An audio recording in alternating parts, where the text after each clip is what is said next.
Hello, hello, hello, and welcome to the void. Hello, everybody. Welcome in. Welcome in. How's everybody doing? How is it going? Actually, we're going to do this. Boom. Because we don't want the chat up there on the screen. Good to see you. Good to see you.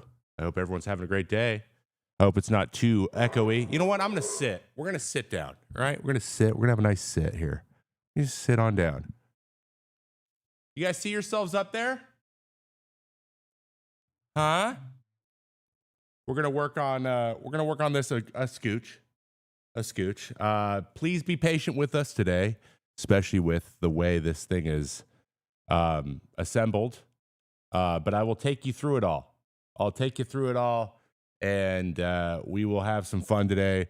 And it's a good time to do it because, frankly, it's a whole bunch of free agent stuff. We got some stuff to talk about. I have some interesting things to subjects to get into. I did some research for a couple things. But for the most part, I just want you to know where to go, what to do, and how to do it, right? We got some new things, some new ways to get involved, and I'm really excited to be here. I hope you're doing really good. I see you're in the set of the gap between the players and the owners at a CBA meeting. You. We got the new chat up here. I hope you guys enjoy it. It is slightly delayed, so just bear with me. But you should be able to see both Twitch and YouTube. Actually, it's only Twitch up there right now. I don't know why there's only Twitch up there. Oh my God, why is this happening? There's a bunch of there's a bunch of custom stuff built, and I don't know how to fix it. There's a button I'm supposed to push. Buddy is heading into ARB this offseason. Any advice? Ooh, like this next offseason or the current offseason we're in currently right now? Currently. Which offseason? Ooh, we're dropping frames? Boy, can I. We shouldn't drop frames. We might from time to time. We are in a new place. Yeah, we dropped some frames there for a second. Right now? Ooh. Well, stick with your guns is what I would say. There's really not much I can give you on that because it's kind of a crapshoot, frankly. It's a little bit of a crapshoot. Okay, hold on, guys. Jesus Christ, man. I gotta get you the. Why won't this move? Oh my God. Oh my God. Okay, I'm trying to get. I don't know where it is. I'm trying to get the YouTube chat's supposed to be on the screen right now, and it's not. And the button that was whatever. I knew this was gonna happen. Oh well. We worked so hard to fix all this stuff, and it's still the same way. So, sorry, YouTube chat. You will be on the screen in a moment. I see you. I just want you to know that. I see you. I just want you to know that. This is this is annoying. I'm annoyed. Okay, now I have 2 of these up. Okay. Great. Cool. Sweet. Awesome. No. Okay, there we go. Now I can see chat. Talk champ. I see us. You see you? Do you see you in the chat? What up, game? How we doing, dude? Oh yeah, you are up. No, you're not. No, you're not. Hold on, let me try this. Yeah, you're not in any of these. I don't know. Hold on.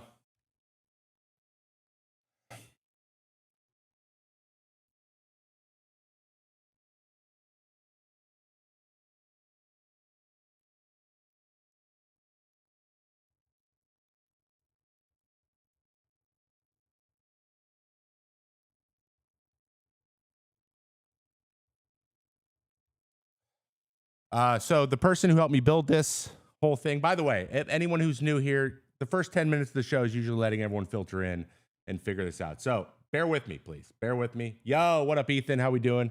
Hello from Paulstown. What up, Seti? Nugmaster, hello. How's the little man doing? The little man is doing phenomenally. It has been truly an amazing month. Honestly, taking a month off is really, really rare for me. But I got to be full dad mode. He is getting so big. It's actually like jarring.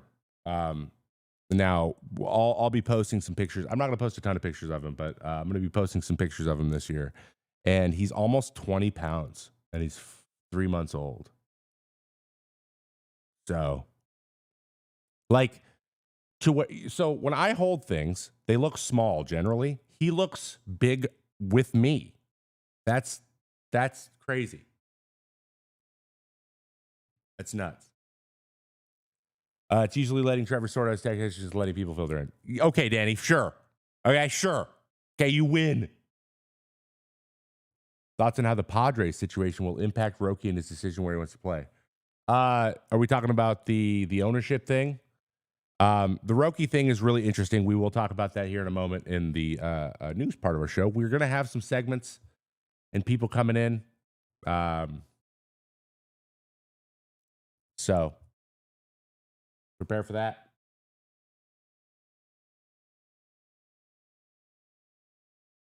In the setup workspace, Chris, I don't know where that is, man.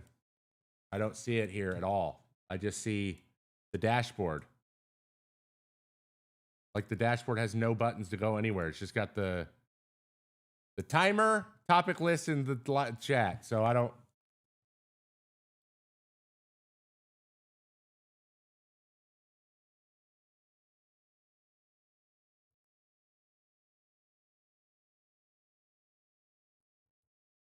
I don't know where that is. I'll give up. Please come to the Cubs. Who?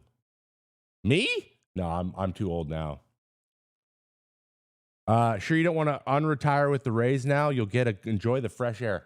Kill me, actually. You could just punch me in the face. I've played in the Florida State League. I used to have to carry a personal fan from place to place and put it on the dugout with me. Guys, we have a friend. Yeah, there it is.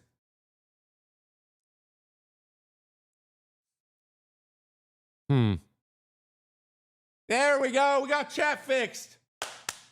Let's get a round of applause in both the chats, please. Can we get some clapping of the hands? Thank you, Chris. Yeah, I was clicking on it. Nothing was happening. So I didn't know what to, I accidentally closed that. I didn't know how to get to it. Thank you. Thank you. You're the best. You're the best. You are the best. It's so funny. Right now I have remote control of my computer. He's setting it up for us. So we're just hanging out here in the opening segment. Morton is older than me. He's way older than me. He's 41.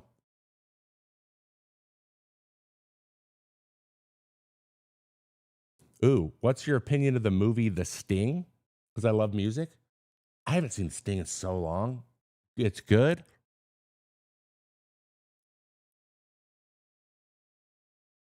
It's good.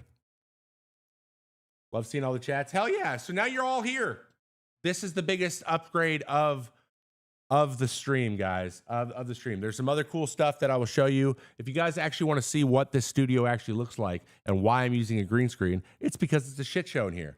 So we have a couple new features. I'm just going to show you some new features. We'll get in some, I'll tell you about all the new other things launching this week that is outside of this show.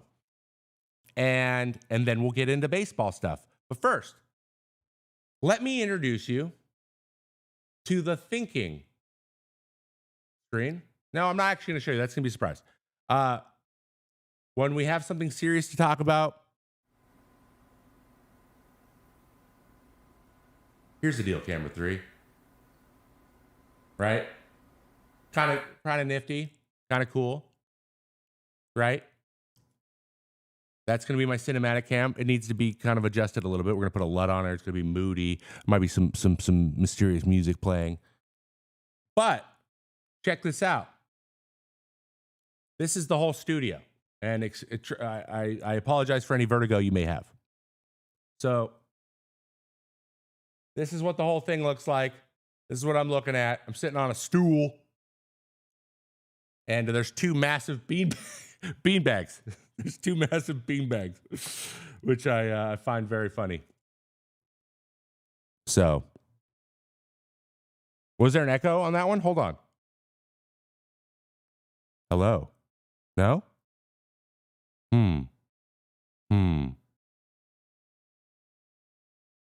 Or is there an echo on this one?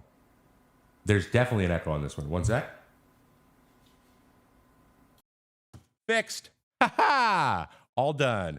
Fixed it. Thank you for that input. See, that's why we do this. That's why we do this. Sorry, that's why we do this. That's why we do this. All right, we're back. Are you being held hostage? No. All sorted. Garage, huh? How are the temps? It is climate controlled. There's a thing up here that can do it.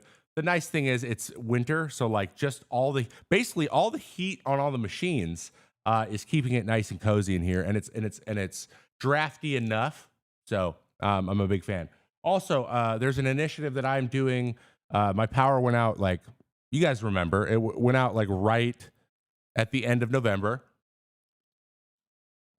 And I ordered basically a solar battery backup.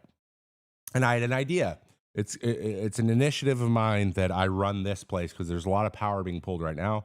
So I charge up half of those batteries with solar power, and I run the whole show on solar power. So I'm going to try to make this renewable, just for why not? It's kind of a fun thing. I'm in the Northwest, so it's going to take me probably more than a week here in the winter to fill the whole thing up. So we will do, but in the summer, this whole show will be run on solar power. How cool is that?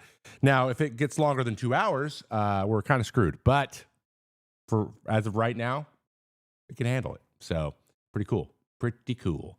Success. Pro streamer. So yes, we got all kinds of stuff going on in the background. We have a bunch of different ways to talk about information, and I'm very excited about that. All right, solar powered. Yup. All right. Now we got a couple announcements, guys. Welcome to, I guess, season one. We'll call this season one of Mayday. Talking about the 2025 season. We're going to be here every single Monday from 1 to 3 p.m. from here on out. Now, I will let you know I will be taking some weeks off, probably a couple in August, because August is a very slow month for baseball. And then we're going to be doing normally the December slow down thing. Probably not disappear for a month like I did, but like slow down a lot, take a couple weeks completely off, and then just like have trickle some content. I have added a few people to the company who will be joining me next week in studio. One of them will. We have 4 new employees here at I Am Trevor May Media, aka the Mayday Show, and I will introduce them to you when they get here. So a lot of people are going to be helping me make this thing happen, and we'll be doing cool things like getting interviews, having people call in, talk to me in the void, things like that. A lot of this has already been lined up. I'm really excited about it, but we're just trying to be patient with how the show develops, because this is the first time I've ever done anything like this. And there's a lot more going on than my normal stream and just my computer sitting there. So I just want to be a little patient with it and take it week by week. But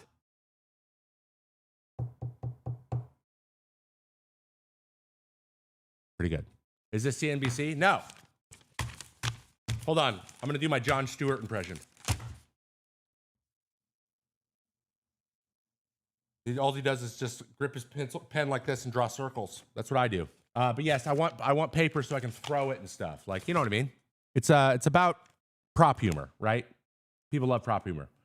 Okay, did you see that Yu Darvish apparently got Kikuchi drunk on Twitter? Darvish posted about it with permission from Kikuchi. That's pretty awesome. People get drunk all the time. Thoughts on self-taught baseball players? Love that, Benito. Are you one of them? That's sick. Did you get Roki? Nah, he wouldn't take my meeting, unfortunately. Okay, so more stuff coming out this week. Wednesday, guys, my brand new podcast called Cut on the Diamond. has its first episode launching. It is my story. Basically, the point of this show will be to sit down one-on-one with ex-players or current players and get the story. How do you go from being a little wee lad struggling on a terrible field in the middle of Illinois / Indiana to the major leagues for 15 years? How does that happen? What happens along the way? The first episode, basically, it's a primer, so I'm going to sit there and I basically just tell you my story from start to finish, all the stuff I went through. There's some little things that I've never talked about in there.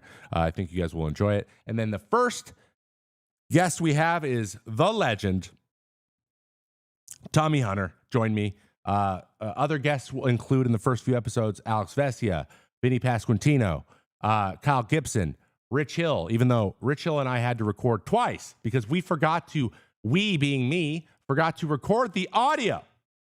The audio, which is important for a podcast. We had no audio and it was 2 hours long.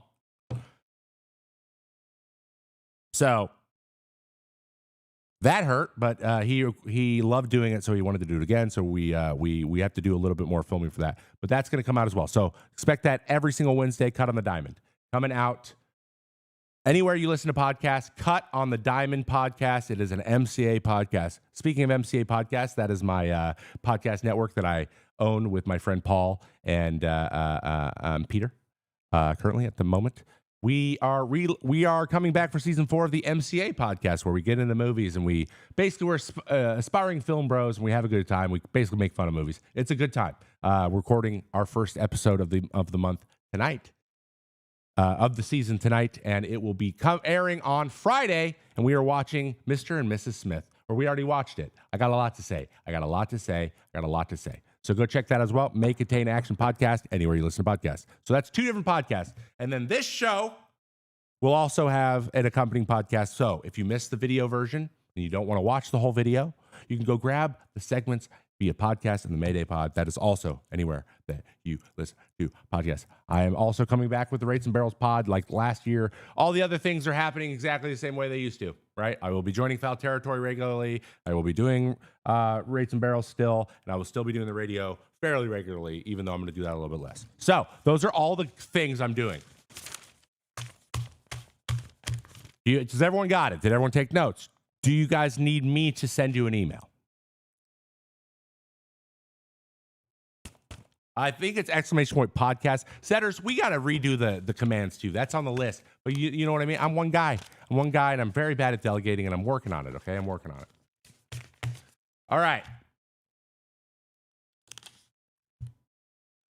Last thing. Sorry, I almost missed this.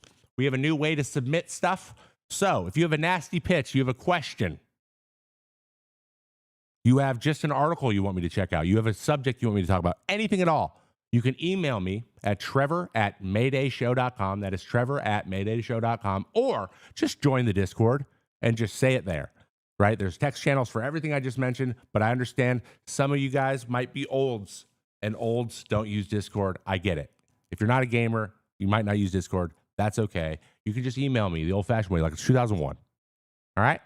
You've got mail. Got it.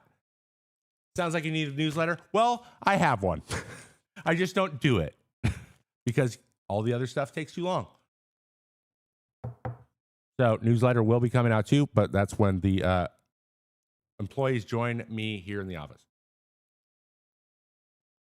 All right, let's get into baseball. It's been 19 minutes.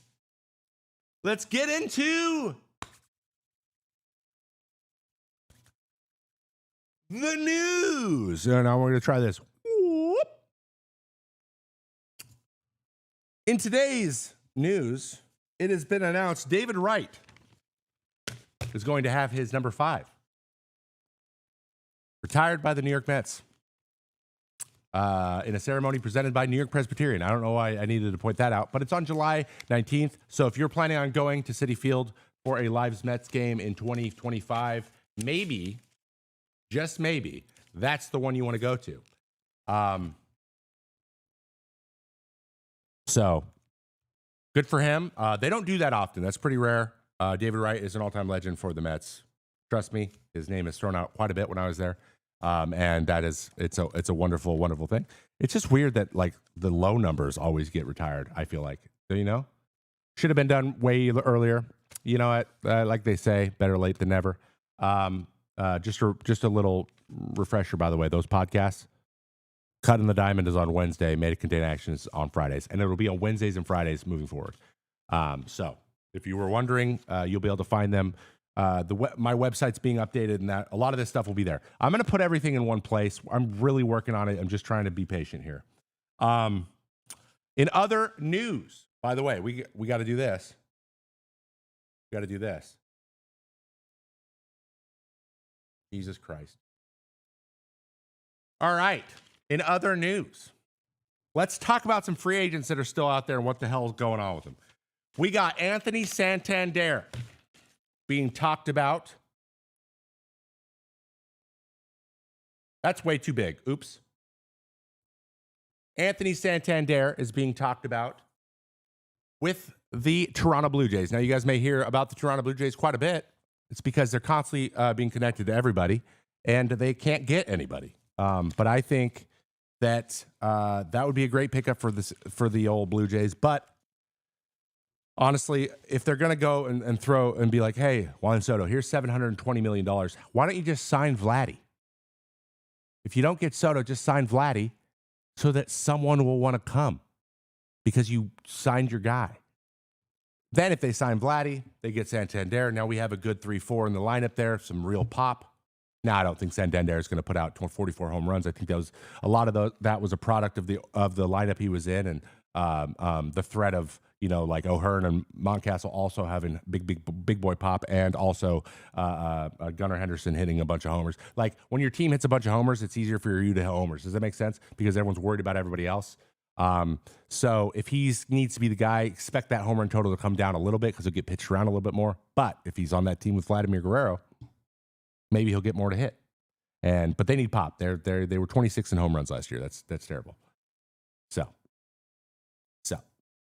But they got to sign somebody. Am I right? Speaking of signing somebody, there's some guys out there right now being talked about a lot, and they happen to be corner infielders, which everyone needs corner infielders. I don't know why they haven't been signed yet, but we have Pete Alonso out there. We have Alex Bregman out there.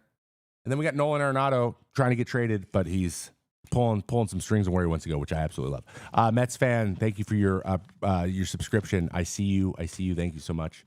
By the way, guys, when it comes to subbing and memberships and catching up with all that stuff in the future, you're going to be on screen and scrolling, and I'm going to catch up with it intermittently in between. But today might be a little scattered because the dashboard doesn't quite organize it the way I would like to. So I'm going to try to catch them all.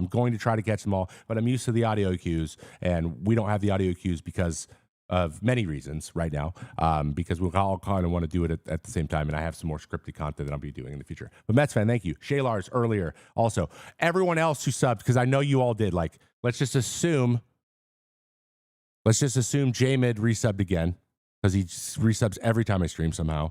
And thank you all. You know who you are, and I really appreciate you, and I do see you. So thank you. So the Blue Jays have yet to sign nobody, but Santander they put out a deal. They put out an offer to him, and we'll see if he takes it. Next guy up, let's talk about some Nolan Arenado being talked about. Red Sox preferred destination, Nolan Arenado trade talks. Tristan Casas could still be traded. Now, two guys have actually been mentioned and connected to the Red Sox, which don't make a ton of sense to me, Nolan Arenado and Alex Bregman. You have your highest paid player playing third base. Now, I understand you want to put Devers at first base long-term anyways. I agree with that assessment. He's not that great of a third baseman.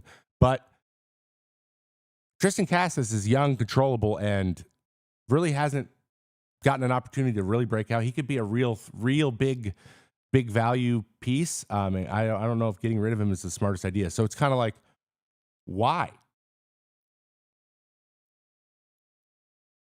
So yes, Zetters in the chat mentioned, isn't the rumor that Bregman will move to second base?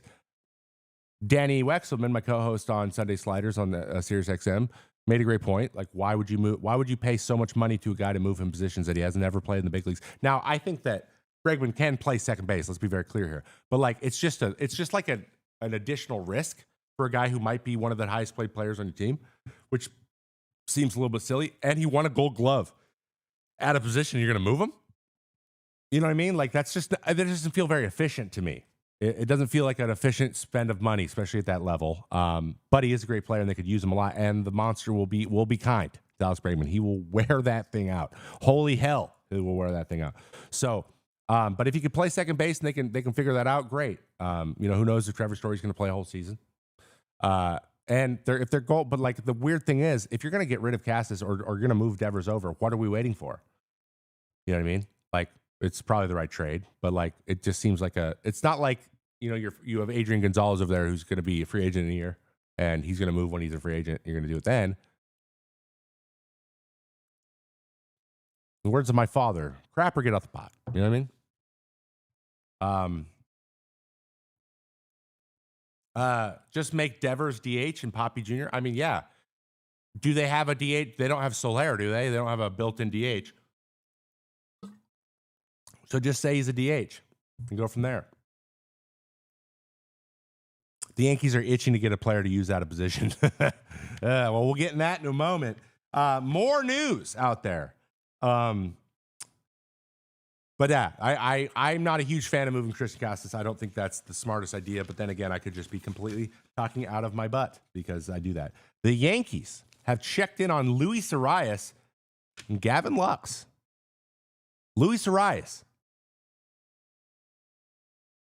Luis Arias. 3-time batting champion in a row. Going to get traded again? That's crazy. That would be crazy. Would that not be crazy? Or make Cassis your DH. He has actually had some really good stretches. Cassis has. So I don't know. But Luis Arias, yeah, being clean shaven feels weird to me. Paul Goldschmidt's finally where he belongs in New York. I like that pickup. I think he's gonna do well there. But yeah, Luis Arias moving. What do you guys think of that? What if he got traded to the Yankees? Honestly, you know who needs him more than anybody? I'm going to bring this up quite a bit. The frickin' Seattle Mariners. And speaking of Gavin Lux, who was also just mentioned, I guess the Mariners are super interested in Gavin Lux. And if there was ever a Jerry Dipoto move, it would be trading for Gavin Lux. A guy who is kind of on the fringe to even start on the Dodgers. And they're like, this is our guy. He's our dude. But at the same time, if you're a Mariners fan, you're probably like, hey, how about anybody? How about anybody at all? How about anybody? How about a single person? Anywhere. I don't know much about Arias' game outside of being a batting average guy. He is just not great outside of getting on base. No, he's not fast by any means. He plays first base, but he is a great on base, and he's a solid defender. He's a defensive player. He's got no range though, none, no range. Can't steal a base. So yeah, the bat is kind of his only thing, but.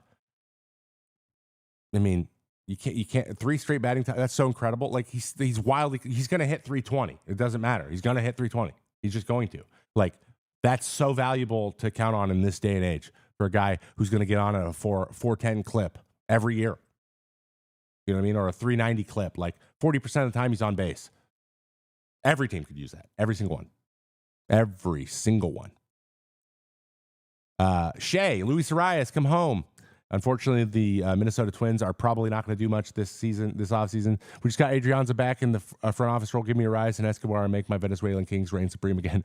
Yes, Harry in air. 1 second. Figure it out, Trevor. Harry Adrianza is joining the front office of the Minnesota Twins. Oh, dude. Ooh. Ivan asks, did Trevor already go over the Orioles? Here we go.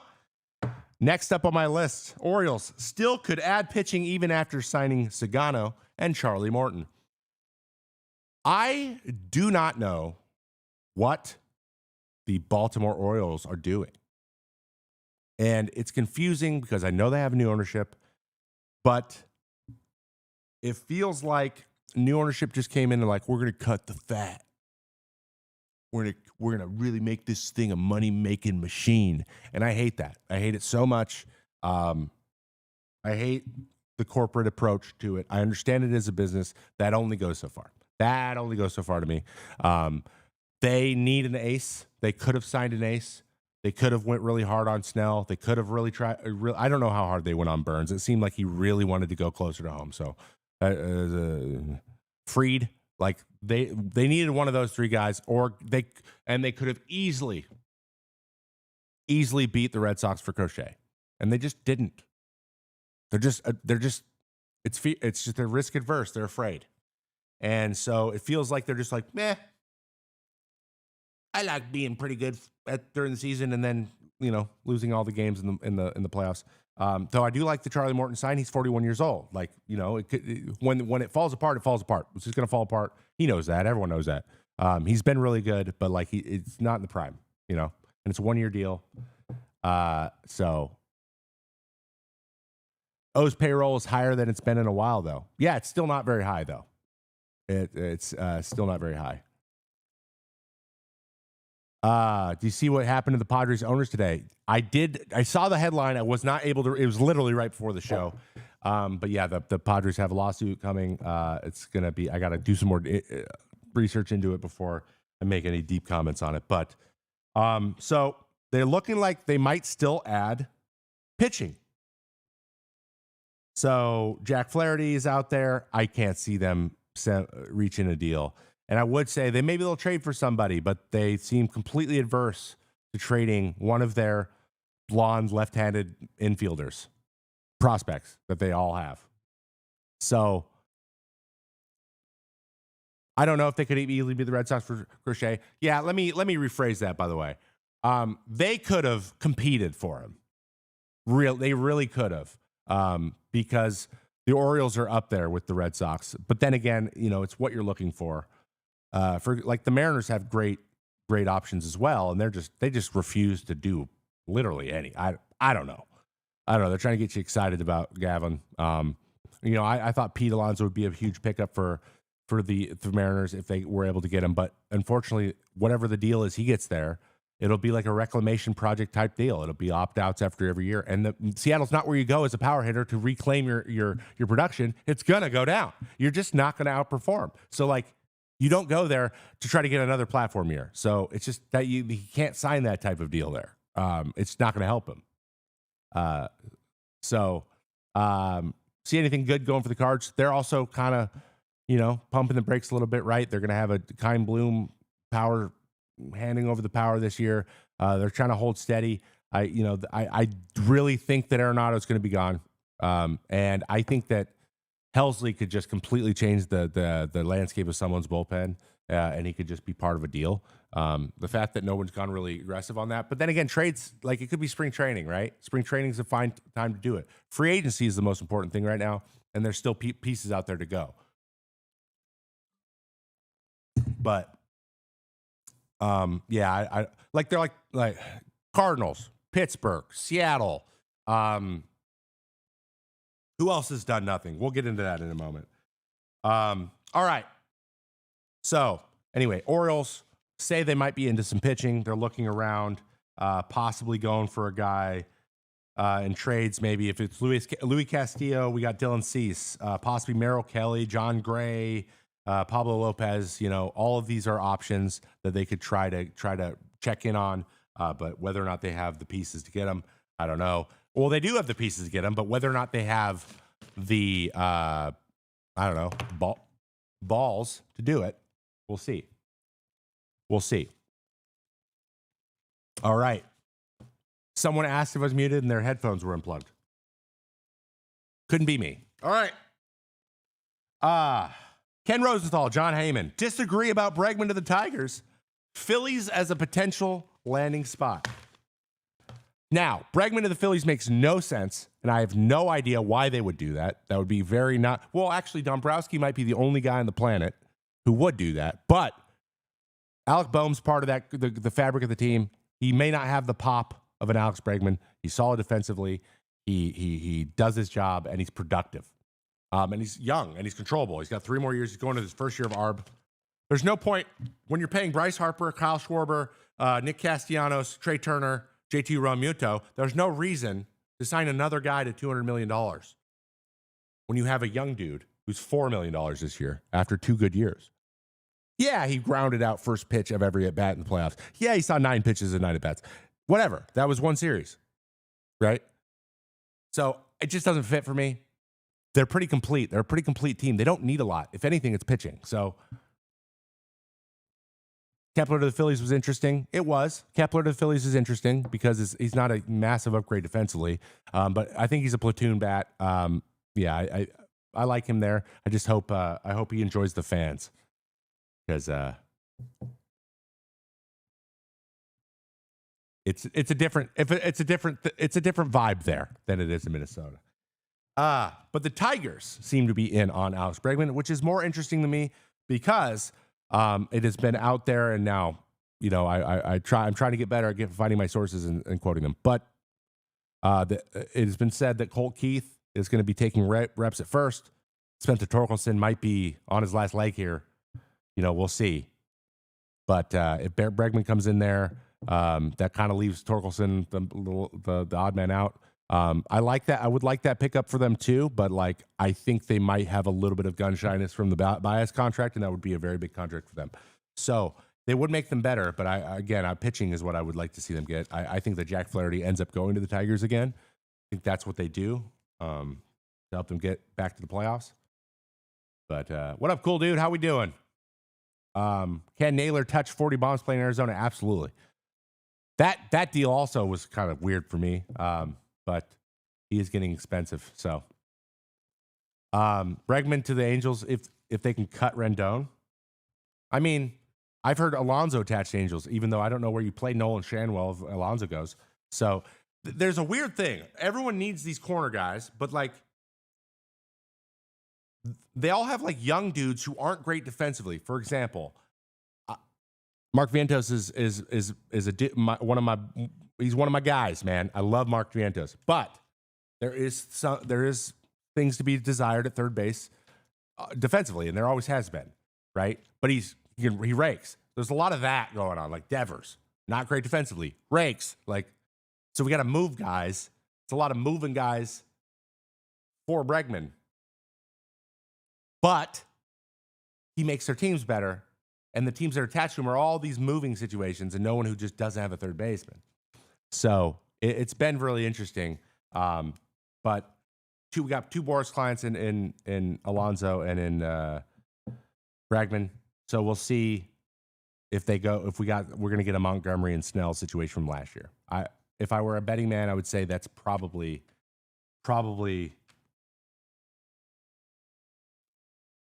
what's going to end up, some version of it. They're just not going to get their 7-year, $200 million deals at this point. Probably not. So, but that said, okay, so I had a special request here. So let's get into the special request. I'm going to stand up for this. All right. Special request. The Red Sox. You want some positive, he wants some positive reinforcement from the Red Sox. You have a lot of pitchers coming back. And kind of a wealth of riches to the point where it's been mentioned that there might be a 6-man rotation. You got Garrett Crochet, who's a legit. Walker Buehler's gonna bounce back. I can feel it in my bones. Then you got the big 3. Lucas Giolito's coming back.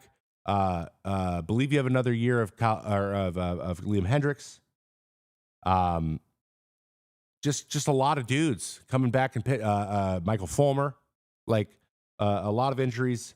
Guys who are injured coming back and nowhere to put them, which is a good problem to have. So something that maybe was the big issue last year, that defense, but big issue last year was, quality pitching. And I think you have some of the arms potentially if everyone stays healthy and like Buehler kind of makes another step forward and Crochet is Crochet again. and stays healthy. If those two guys stay healthy and keep getting better, it's pretty good, man. That's pretty good. Tanner Houck's your number 3. I'm good with that. I think that's a really solid rotation. But the Yankees are going to be that team to beat in the division. Sorry, I know, but they got better somehow. They lost Soto and they got better. They got more complete, I feel like. So 80-month sub, he's back. There he is. I told you. J-Mid, 80 freaking months, dude. Welcome back, dude. Love it. Love it. Okay. Last couple items here. Actually, the last one we are on. Roki Sasaki. So far, the teams he met with: the Dodgers, Padres, Cubs, Yankees, Mets, Rangers, and maybe Giants. Not the White Sox. Okay, so this is from Jim Bowden on Wednesday. Teams that are still in Roki Sasaki: Dodgers, Padres, Cubs, Yankees, Mets, Rangers, and maybe Giants. And then he had to add in not the White Sox. No shit. Others could be added to the list. Sasaki's agent, Joel Wolf, met reporters on Monday via Zoom webinar. So basically, 20 teams sent in presentations, and Sasaki's back in Japan mulling over his decision. The posting window, I believe, is the 15th through the 21st. So that is in a week and a half. And that is when he will make his decision. So he's got a lot to do. I have not heard one mention of the Mariners. So there goes that. White Sox get hated on for no reason. I don't think it's for no reason. Well, they were historically the worst team ever. And Jerry Reinsdorf, for a long time, was like, it's not my fault. And it is his fault. So I think that's why they get it. Their fans should be pissed off. They should be better than they are. They're a huge market. I get it. What we got? Any Jets fans in here? Any Giants fans in here? Huh? Explain it to them. Explain it. Explain it to him.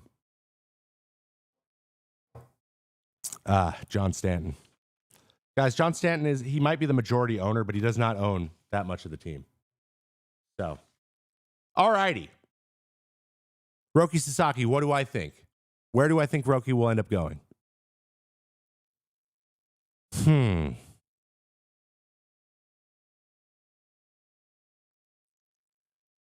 I think it's going to be, I don't want it to be the Dodgers.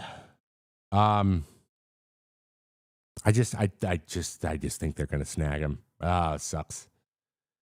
Of all those teams, the Cubs, I think, are interested. It's funny. All the teams that are in on him are all teams with a Japanese player. With Imanaga, Yu Darvish, Shohei Ohtani, Yamamoto, like all these are like the front runners. Which I thought he didn't want to be on a team with another Japanese player because of being able to capitalize the Japanese market in a different city than these guys. But it's not really playing out that way, so it's a crapshoot. Of the teams that I just mentioned, hold on, I'll get my paper out again. The best pitching development, they're all good. Mets, Padres is great. Dodgers have great. Cubs have pretty good pitching development. Yankees have good development, and Rangers have good development. Let's just say, I'm going to just guess randomly, the Giants, because it'll be more fun, and he'll compete. I want him to go to the Giants. Isn't most of the market for Japanese player on the West Coast? It is, yes. For the most part, yeah. Yeah. I think your YouTube chat is frozen on the screen. May need a refresh. All right, dude, I got you. Boop, boo. Up, boo. Maybe. I don't know. There hasn't been any chat, actually, in a while, so maybe. You should join the Mackey Pitching Lab. Cardinals news? Nothing. Other than people leaving? No, not really. It's just all Arenado. Okay. All right. So, just to add a little bit to your guys' plate here, or so you know how this thing will progress moving forward. I'm going to have like a main story that'll have a presentation, and we'll have like up here, there will be graphics and things for you. Though that functionality hasn't been set up yet because it's taken a little bit of time. And in hour 2, basically when we turn over the hour in about 15 minutes, we'll be doing a lot of AMA and getting into specific things. But I have 2 kind of main subjects that I would like to run you guys through. Let's talk about my top 5 free agent signings of this year so far. The ones that I think are going to make the biggest impact and that I think are maybe the most interesting, at least to this point. There's going to be some smaller, more value-laden ones. Like I think Morton going to the Orioles is going to be very valuable to them, even if he only pitches pretty well because he's a pitching guru and they're all like 24. So that's big, but he's not making my list. So here is the top 5 free agent signings, obviously. First, Juan Soto signs with the Mets. 15 years, $765 million. Oh, my God. Now, let me be very clear here. Is Juan Soto better or more valuable overall than Shohei Ohtani? No, and it's not even close. And so a lot of you may be wondering, hey, why would anyone pay that much money for not Shohei Ohtani? And here's what you need to know. Baseball, unlike basketball and football, has a situation, has a market that's set up for bidding. Okay? We have Steve Cohen in the league now. If you're going to go to head-to-head with Steve Cohen, you're going to lose if you're another owner. They know that. All of them know that. To where he can like literally go, what's up? And they'll like they just won't go in on the guy. So that's what we saw. We saw some people going toe-to-toe, and that number gets driven up. And the reason for it being set up this way is so that players can do that, because then you set standards for the future. Now he might have broken the system a little to the point where it might be so high that it's not broken. It's just it's such an aberration that it's not even going to affect anybody else. But the deal isn't set up isn't because he's going to bring in more value on that end. It was about winning the bidding. It was like being at an auction and bidding on art, which I don't know if you knew this. Steve Cohen does that a lot, and he doesn't lose ever. So if we're going to get a bidding war, you're not going to beat him. He knows how to do it. He knows how to listen to the auctioneer talking really fast. But I think it's big for the team. Here, every team needs these type of things, right? You need this setup to be the best lineup you can possibly be. You need your all-around star. That's Juan Soto. Doesn't strike out a ton. Hits home runs. Hits gap-to-gap power. Can just go opposite. Pull the ball. Can hit everywhere around the park and hit home runs and hit RBIs. And he's just an all-around great offensive player. You need when you have that guy. Then you have raw power guy behind him, i.e., that's what like Ryan Mountcastle is for the Orioles or Ryan O'Hearn. That is what Pete Alonso would be for the Mets. That is what like Adam Dunn was, right? Adam Dunn behind Joey Votto, like that kind of thing. So they don't have that right now. So if they re-sign Pete, he's going to get a lot of stuff to hit. Then they have Vientos, the upstart. He's an all-around good gap-to-gap home run power guy. And then you have a true leadoff guy who gets on base and will do what you need to do, Francisco Lindor, who also hit his home runs. That's the best lineup in the league. If they have Pete Alonso, they're the best lineup. So now you go look at other teams, right? That's the one question mark with the Yankees now. Sure. Goldschmidt's now going to hit behind Judge, which will help, and he is a power dude, or has been historically, but not last year. But and to be honest, Judge, he strikes out a good amount, but he is as close to an all-around hitter as you can get, I think, or on that team. So he might play that role. They're gonna have to get a lot of production out of somebody else, and they need a second baseman. So. This is where like the teams kind of start to the lineups aren't quite as complete. The Phillies have a great one like that. They have Bryce Harper's their main guy, but then they have the guy who gets on base and hits for power. even though it's not a high average, Schwarber. And then they have Trey Turner, the guy who can run and has gap-to-gap power and pop. Castellanos, same thing. And then Alec Boehm, maybe not as much power, gets on base, puts the ball in play, doesn't strike out a lot. Bryson Stott, same thing, can run a little bit. Like, they're a complete team. And so when you sign a Juan Soto, then you build your team around it. So you add a Juan Soto to that team, everyone else kind of filters in. That's why I think that's a great signing. So maybe not in terms of value, but in terms of what they needed and making a splash, the Mets did it. Goldie still had 20 homers this year, I think, even in a down year. Yeah, I mean, Goldie's a big dude, and he's going to hit home runs. So it is just the way it is. It's the way it's going to be. All right.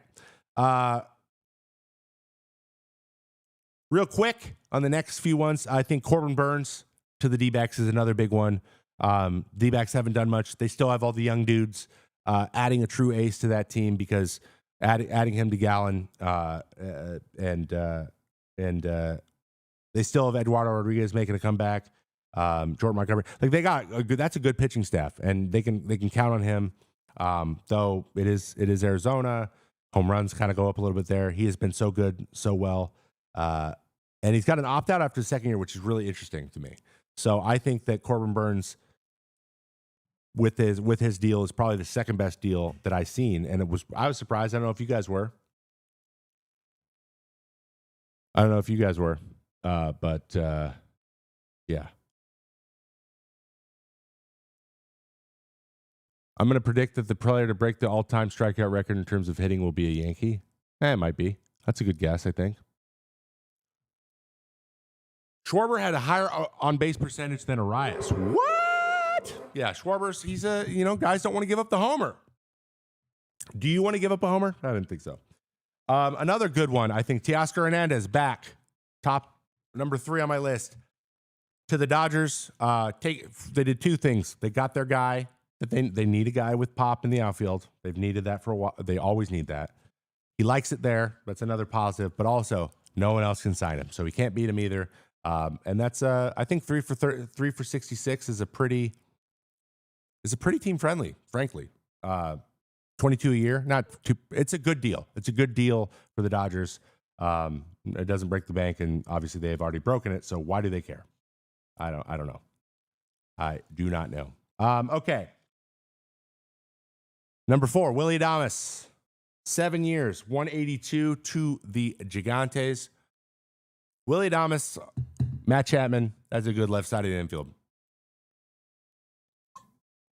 Now they just need a first baseman. Unfortunately, P. Alonso can't sign there either because a reclamation project will not work there because it's hard to hit homers there just like it is in Seattle. So what Pete needs to do is go to Cincinnati, play for 1 year, hit 67 home runs, and then get back into the old flow of things. That's what I think. Is it possible? No, it's not. He's not going to go to. He's not going to go to Cincinnati. Nobody's doing that on purpose. Okay, Luis Severino, number 5. Luis Severino, 3 years, $67 million to the A's. Why? 1, tip of the cap for going and playing in Sacramento for the whole life of contract. Biggest contract in the history of the A's is $67 million, which I believe is that lower than the Pirates still. Pete, for his career, rakes in San Francisco. Oh, I don't doubt it, Serge. Also, by the way, that's the real Sergio Romo, guys. Everyone would be like, oh, my God. Oh, my God, it's Serge. Happy New Year, dude. Are you saying that from experience? Or do you look it up? You want to be an analyst?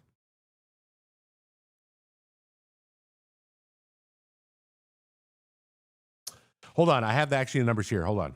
Severino's contract is the largest guarantee in franchise history.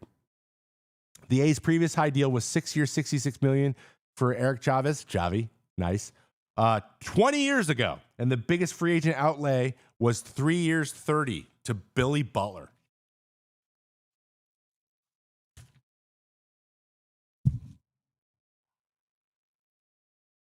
Jesus Christ. Now, why, when you're all wondering, and I saw a comment in the chat, why would they sign him to a deal like this. Why would they do that? Well, quota. Because if they didn't, because basically the ownership group was looking the other way on a lot of the way that John Fisher runs his team because of the move and because of the promise of the value that it's going to add to the league. Blah blah blah blah blah blah blah blah blah. Revenue sharing. Blah blah blah blah blah. So all the other owners are like, oh, we can make money if we let him move. Okay, whatever. Now that's going. So we don't have that excuse anymore. So they had to spend some money, and they decided to pay him $1 more million than they paid to a guy 20 years ago. So nice. Hey, good for Luis Severino though. Tip of the cap. Get your money, player, and I don't blame him at all. I think he'll do well with them. But is he the difference between them winning a division next year and not? Probably not. But I think that it's my fifth best signing. It's also just kind of silly. So, all right.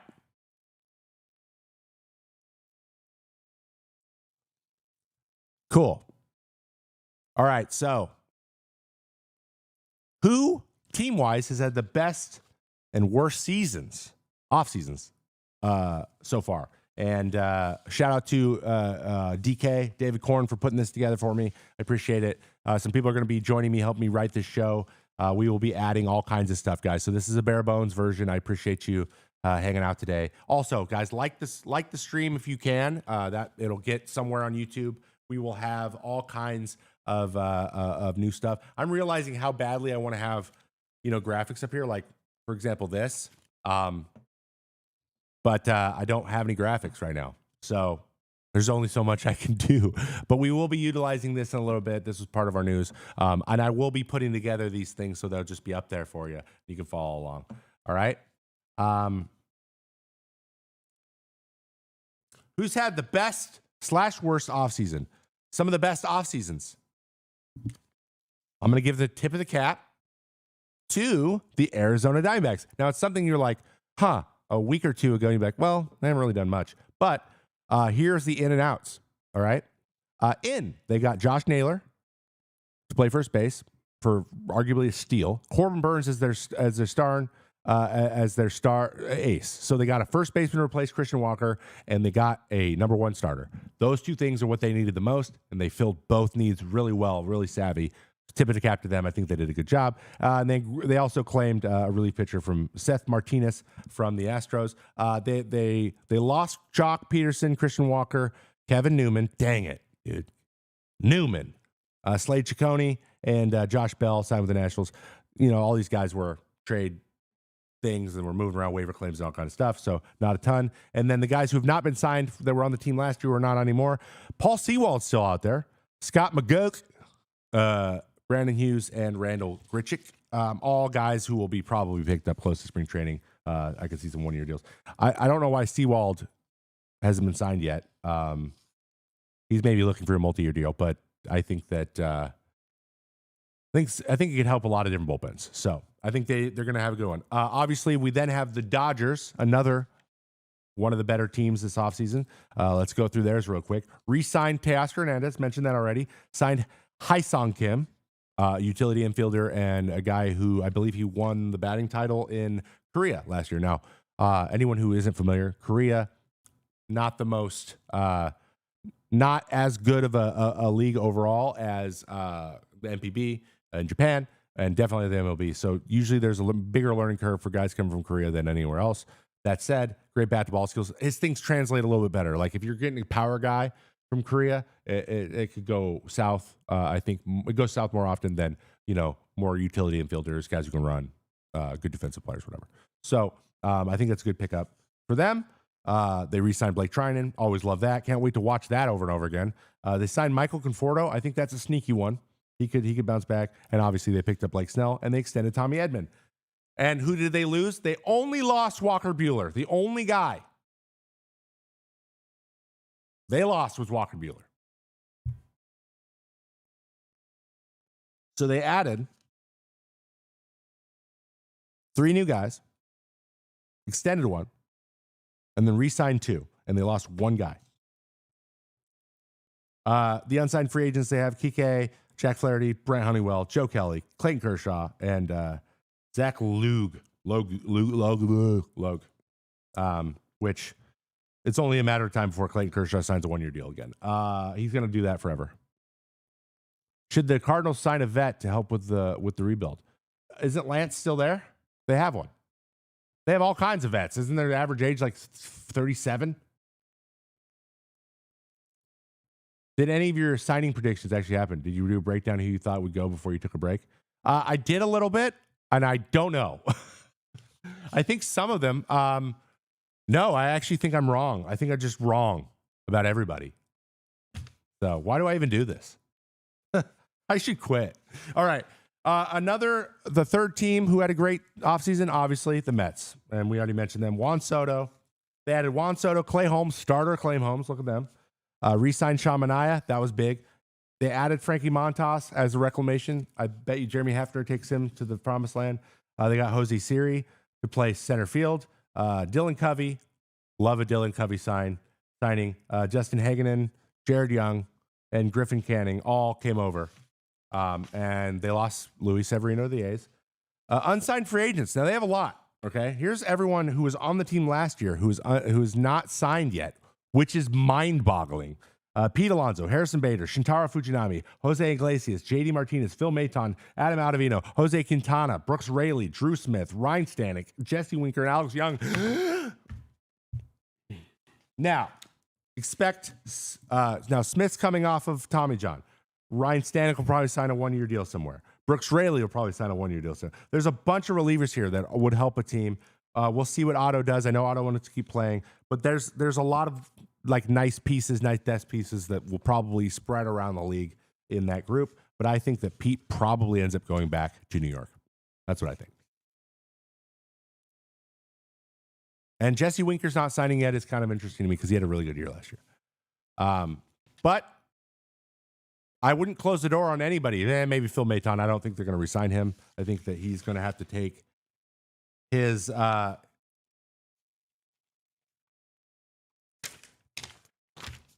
talents elsewhere because I don't know if that's going to happen, if they want that to happen again. Now, let's talk about the worst teams offseason so far. And I got 2 big boys, and I think you guys are going to predict who they are because I've already mentioned them a bunch of times so far on the show. 1, the Mariners in no one. Nobody. Mariners have added nobody. Not a single person. No one. Jerry, no one. No one. Nobody.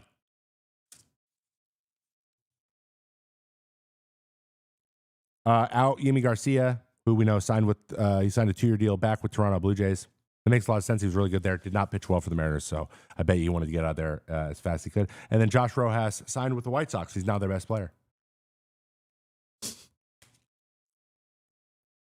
Dylan Moore is number 1 on our depth chart for 2 positions. Well, he is good defensively, but I like Dylan Moore a lot. Like as a person, I think he's a solid player. The guy can run, but my God, I've never seen a utility infielder strike out 40% of their careers like for this long and still be in the big leagues. That's crazy. That's like Joey Gallo rates of strikeouts. It's insane. But Duke can run and Duke can pick it. So do what you do. Okay, unsigned free agents. JT Shagwal, another guy who's going to help a bullpen somewhere. Sam Harrigan, Jorge Polanco, Justin Turner, Luis Urias, and Austin Voth. All guys that I see no reason for them to take them back. I wouldn't be surprised if Justin Turner either retired or re-signed, but everyone else is pretty straightforward. Not a good offseason. Now they're talking about Gavin Lux being their prize. I don't know what to tell them. Like, I don't know what to tell you anymore. There was options. You had options. They could have used either Bregman or Alonso. Neither one of those guys are going to go because it's just the power's hard to get there. But you can't blame your park for everything because somehow the San Francisco Giants signed people and their park's just as hard to hit in. So that only goes so far. And I've heard that a lot out of the master the freaking brain trust over there. So you can't say that all the time. You just got to take it. You got to take a chance sometime. You're squandering a very good rotation, and it's frustrating as hell. Okay, Ty Wars, what up, dude? How we doing? If we get Gavin Lux, I mean, get somebody. I'm not saying, guys, I'm not saying getting Gavin Lux is a bad thing. I think Gavin's a great player. I think Gavin has. I think his best years are ahead of him, but I don't think his best years are him being like a superstar. I think he's going to be a good player. It's just not enough. Like, if they get him, great. That'd be great because there's nobody there currently. There's no one at second currently. So it'd be nice to have someone at second. But I just feel like it's going to be Tyler Locklear every day at first. And then they're just not going to have a second baseman. They're just going to play 8 guys every night. They're just going to be like, Julio, can you play center and second? And they'll be like, yeah. Absolutely. I'm there. Ryan Bliss reps? Well, they have to. Are the Mariners just kicking the can down the road for 2 years while they wait for their bats to make it to the bigs? That's just, you can't bank on that. You just can't bank on the guys coming up that you are obsessed with being good. Like, it's just not, there's not that many hit rates. It's just not the way it works. Is Bliss anything special? He's solid, but he's kind of a Tony Kemp type. Like, he's a small guy, not a ton of pop, good defensively, but like they need production. They need production, but either that or you overhaul your team to be contact and run the bases and manufacture runs. You have to, but they don't run. So they don't run, they don't hit for power, and they strike out the most in the league. You got to pick one. Pick one. Get a bunch of speedsters, guys. Go trade for Arias. Everyone wants to trade Arias. He can play second. He gets on base and he doesn't strike out. I'm not frustrated. You're frustrated. Okay. And then another, the last bad, worst, the Mariners are the worst, but the second worst I'd say is Orioles. And we have Orioles in here. And they got Tyler O'Neill. Solid. I think that's solid. They grabbed Tomoyuki Sagano. Gary Sanchez is a backup catcher. I like that, actually. I like that pickup. And then Charlie Morton. But they needed an ace. They didn't get one. They still have too many pitchers that are hurt. They're in a window. They're in a core window where their core players are not super expensive yet. They're not in arbitration yet. This is the time where you take a couple risks. You go get 3 or 4 veterans, and you pay a guy a lot of money to be there for the first 3 years of his contract. But they didn't do it. They're not going to do it. They didn't do it, and it doesn't seem like that's the goal, which is annoying. Because why do you own a baseball team then? I don't know. But and John Means is a free agent. And they didn't even re-sign Colum. But no Eloy. Eloy's out. Corbin Burns is gone. Austin Slater's gone, and Jacob Webb's gone. They didn't lose a ton. Well, Corbin Burns is big, but they have Bautista coming back. Like, you got guys coming back. Get a couple guys to help you out, and they could be so good. They could be so good, and they're just not doing it. Like, they're missing. They're dropping the bag. They're fumbling, in my opinion. All right. Braves have had an awful offseason. See, that's the thing. I would say that, but the Braves have their. Here's how I'm classifying these things. Okay, your year is bad, or your offseason is bad when you have the opportunity to do something, and you are in the window to win, and you don't do anything. Mariners and the Orioles are that. After the way the season ended for the Mariners, and then they do nothing, that's crazy. Crazy.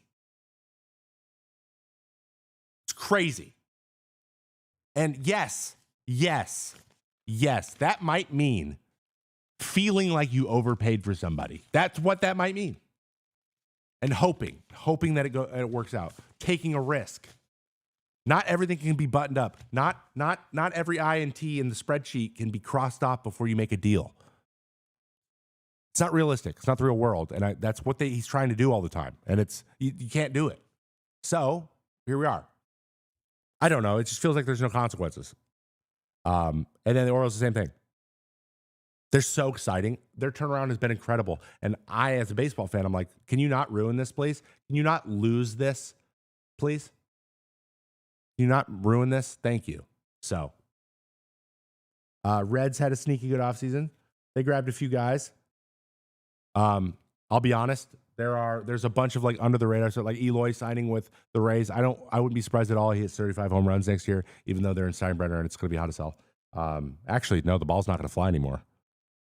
It's going to be hard to hit home runs in Tampa. Oh, what do they have going for them? Pitching? Yeah.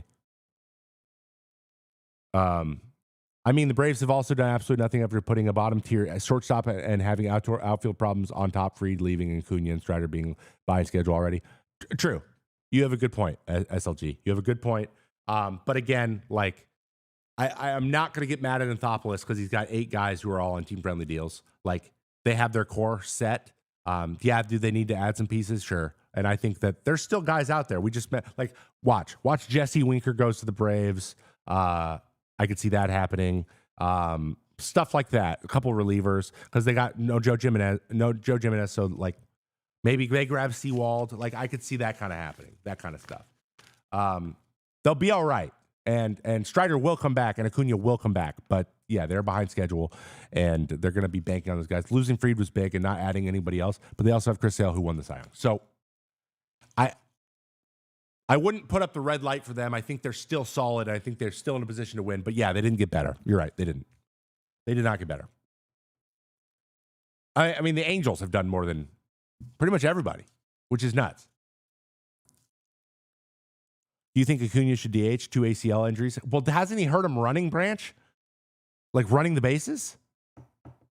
Spencer Schwallenbach, yeah, they have starting pitching, even though like a lot of the guys they brought up in the recent years, the young guys, have not panned out as much. I don't think it's going to be too long for Strider. Acuna is a little bit concerning, but we'll see. Oh, first ACLs in the field? Maybe. It just might be a situation. It was the other ACL, wasn't it? We have a Derrick Rose situation happening. Sorry to put that out there in the world, but I didn't mean to. ACLs and ass injury. Yeah, my sister blew out both of hers playing softball. Both knees. Yeah.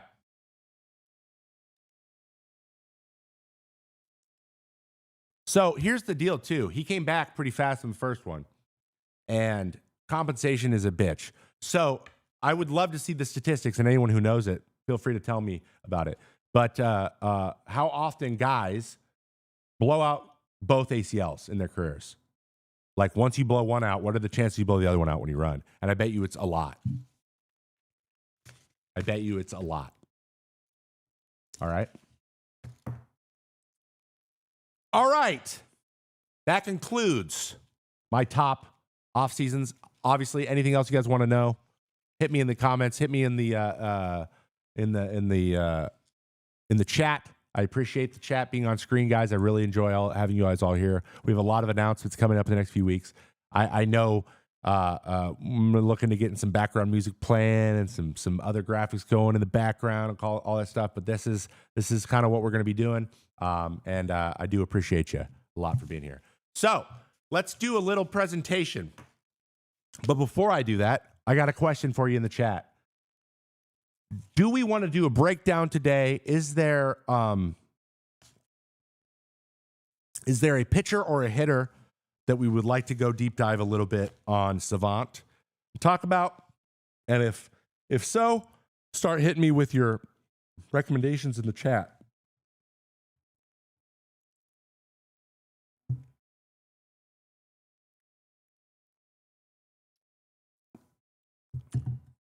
Just too chilling. You're not alone in that, brother. But you got a lot of soldiers getting healthy. So just remember that. How do you think you feel about the Astros offseason? Losing Kyle Tucker and only getting Christian Walker, I feel like I think it's the end of an era. That's what I feel like. And Bregman, no Bregman. The Astros as we know them are gone. They're all gone. The only one left is Altuve. So yeah, I think Crochet was the prize. You want to do Garrett Crochet? I'm down. We can do Garrett Crochet.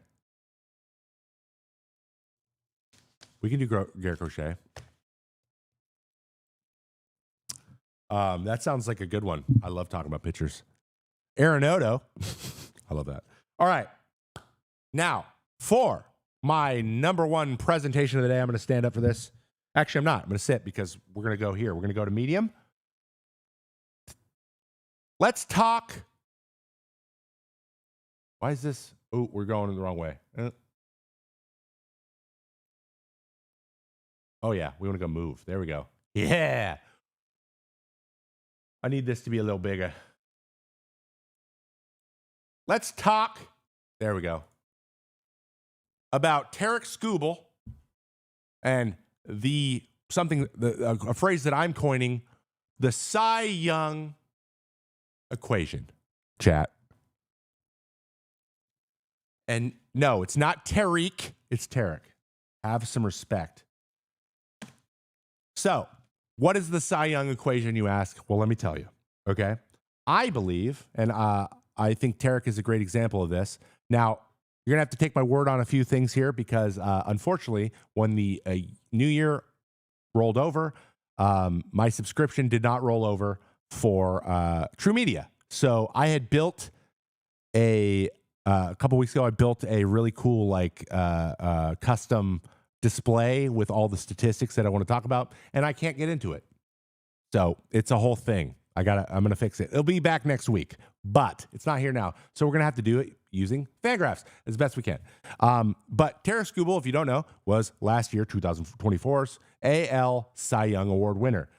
And I'm fascinated about what indicators point to someone possibly winning the Cy Young. And I think there's a few things that you see in statistics that maybe you guys haven't thought about. And it's a little bit of a deeper dive. So, that's what we do on the show. We deep dive stuff.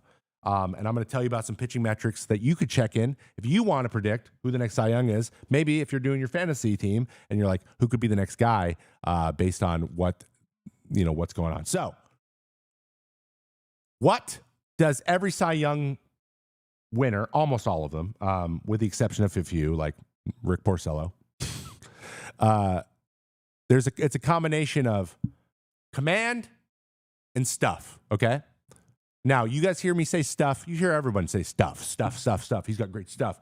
You see his stuff? It's stuffy as stuff. It's stuff in this stuff in my mouth. What? So it's the combination of those two things. So imagine, editor, put this up on the screen for me. Imagine stuff is Nolan Ryan and command is Greg Maddux. But what if you put Greg Maddux and Nolan Ryan together? You get Pedro, right? You get Pedro Martinez. You get prime Pedro. That's what I'm talking about. When I say command, I don't mean control, okay? Control is your ability to throw a strike when you need to throw a strike. That means throw it in the box. That's control. Like, I'm not going to walk guys.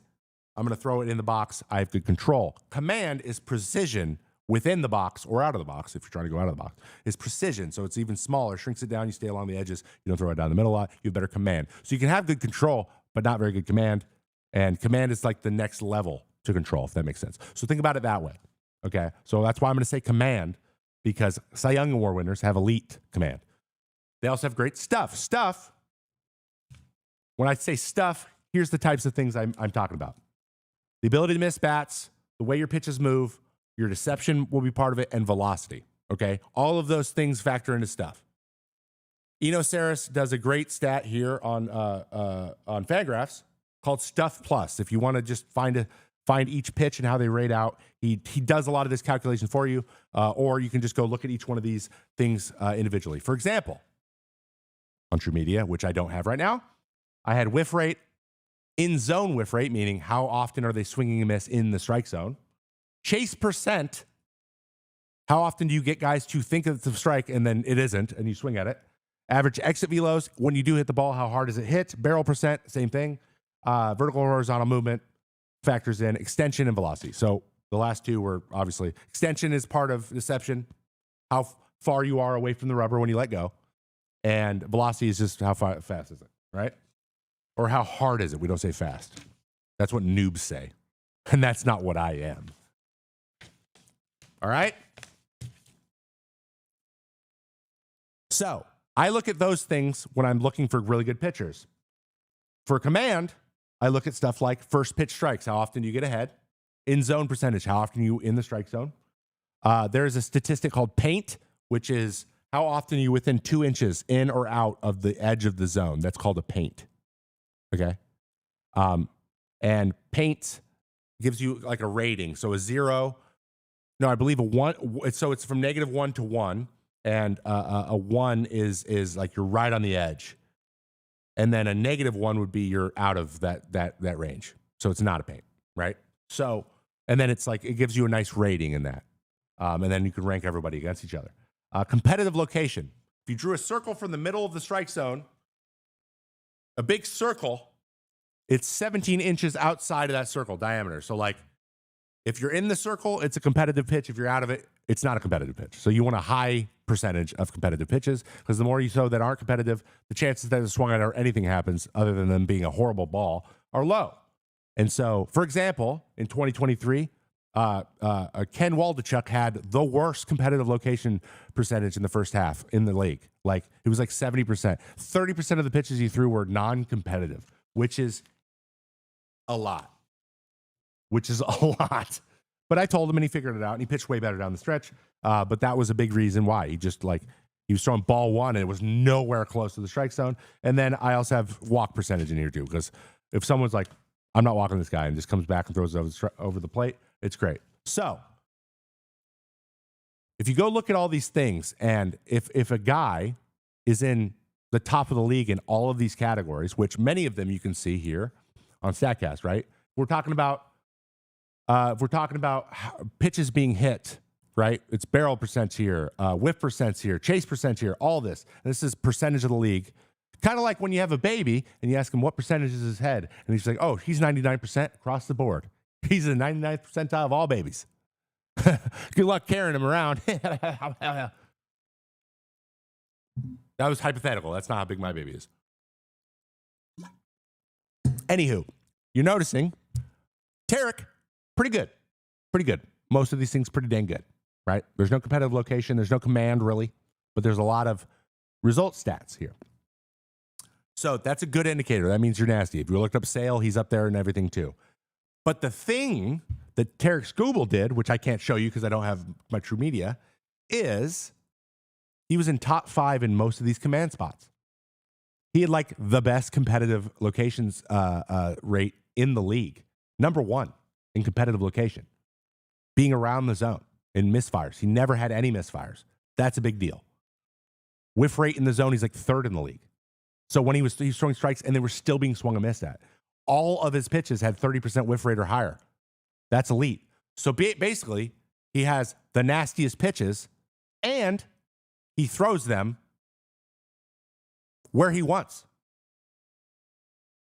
Up there in the league. The other 4 guys in the top of the league, it was like Merrill Kelly, Zach Eflin, Jameson Taillon, like command guys. 4 command guys and Tarek Skubal. So like the average fastball of the other 4 guys was like 92, and Tarek Skubal's average fastball was 97. And he's in this top 5 of all these location stats with them. So I was like, huh. So if I saw this halfway through the season, I'm like, he's winning the Cy Young if he keeps this up. So if you want to predict the next Cy Young winner, what do you look for? There's 2 things you look for. So sometimes a command guy can win, a guy who's really good, has really good command already, and then he develops a pitch that gets him into the next level stuff-wise. So let's use Kyle Hendricks as an example. He is a command guy, okay? There's stuff is not a word used when describing Kyle Hendricks. When he has to be pinpoint in order to be successful. But imagine if Kyle Hendricks threw 97. Now he's the greatest pitcher ever. So learning stuff is a little harder than learning command. So what I look for is guys with really great stuff who have a lot of these other metrics, really high whiff rate. When it's in the strike zone, it's still swung and missed at. Really low barrel rate, pretty good ground ball rate. Competitive location is not great, but it's improving. Like if you just improve these command stats, you go from being pretty good and inconsistent to nails. Because the only thing keeping you down was your ability to command the ball. Now, that seems obvious, right? But statistically, you can see trends. You can go and look and guys, oh, this has increased every single year. His competitive location has increased every single year. His whiff rate in the zone, his first pitch strike rate, all of this stuff has increased every single year. He is due for getting to these elite levels so that stuff plays into a Cy Young type year, which is exactly what happened with Tarik Skubal. His command wasn't great at the beginning of his career. Now it's great. And here we are. So if you want to get a good idea of who might win a Cy Young or understand why Cy Youngs happen and why dominance happens, it almost always is predicated on these statistics. I'll say them again. First pitch strikes, in zone percentage, paint. That's a stat on True Media. So I believe it's called Edge. I know. It's called Edge on Savant or Fangraphs. There's another one called Edge. It's very similar. How often are you on the edges of the zone? And it gives you a rating based on that. Competitive location. I think competitive location is so wildly important, and it's never talked about. And that's the one I key on a lot, and no one else seems to care about, but I do, because misfires are zero value pitches. And if you don't misfire ever, a hitter knows that. He's like, this is going to be hittable probably every time you throw it. But if you're out there going flailing around, the misfires look way different from the non-misfires, and now you're easier to hit. But yes, it's called Edge. Grow up. All right, and then walk percentage, obviously. You can't walk 15% of the guys you face and win a Cy Young because they're going to score. You're going to give up home runs or whatever. So if you don't let guys get on base for free and you command the ball more, you're going to be Tarik Skubal and you're going to win the Cy Young. Now, you guys want to check really quickly on the difference between this gentleman and Chris Sale, because I will add him in real quick. Oh, Chris Bassett. I definitely didn't type in Chris Bassett. That's not who we were talking about. Chris Sale. Cool.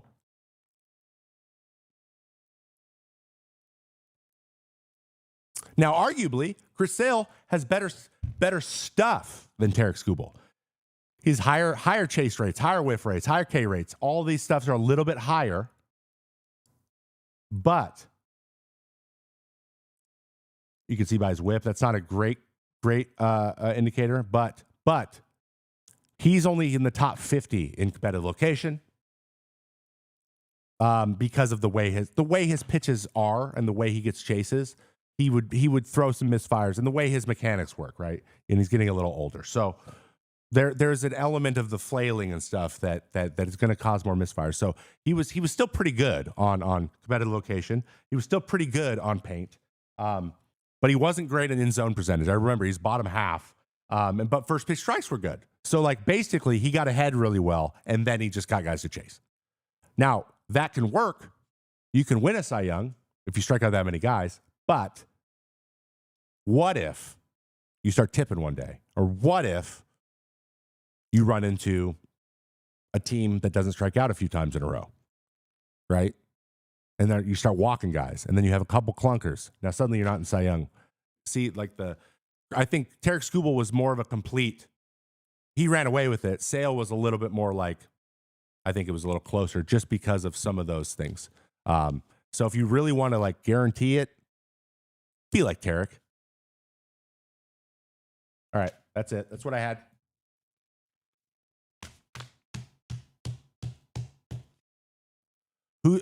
Sale's expected 45 moment versus observed in that circle in the top right. Yeah, this is crazy, huh? So this is just some new stuff too. I love this stuff on Savant. So this is based on his arm angle, what it's anticipated that is how his pitch is going to move, and then this is what it's actually doing. So basically what they do is they average a bunch of guys with similar kind of all of metrics, and they give you you get an observed movement based on how it spins and how those usually move. And he has something that creates astronomically more movement than other people that have that same spin on their ball. Isn't that cool? So the shading is what you're expecting it to be. And why am I pointing? The shading is what you're expecting to be. And then the actual dots are what it actually is. So, and now you know. Way more arm side movement. Yes. I also love this, the arm angle stuff. He's got 11. Oh, what? It shows up on the thing? That's sick. So that's where his arm release is. You see it pop up on the thing up here. His arm angle is crazy. And it's so funny. You can go check. Believe it shows arm angles over time. Yeah, it does. So it's gone 15, 13, 13, 11. So over time, arm angles lower. Mine did. Everyone's generally does because you get wear and tear, and then you work within your arm angles, which is another just interesting little tidbit for you. So, yeah. You want to win a Cy Young, kids? Be like Tarek. Be like Tarek. Okay.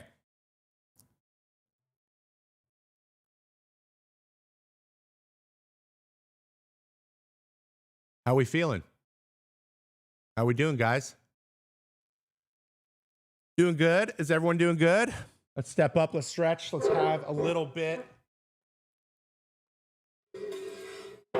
Of a stretch. All right.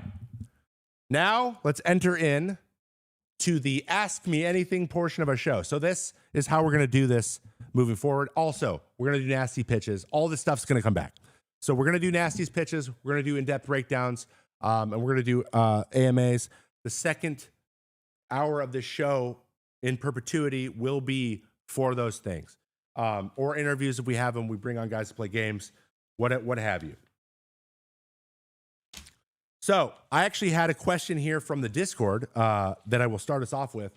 But if you have questions for me and would like me to get into anything, any subjects, anything you were ever wondering about, I have done a lot of research and I've done a lot of thinking. And if I don't know the answer, I will find it for you. Maybe not right now, but I will find it for you. But let me start with this question that goes in the questions for Trevor in the Discord. Again, join the Discord if you want to do this, or email me at trevor@maydayshow.com. That is trevor@maydayshow.com. From Reng Sheng Ru Meng. How does a video game player authorize work?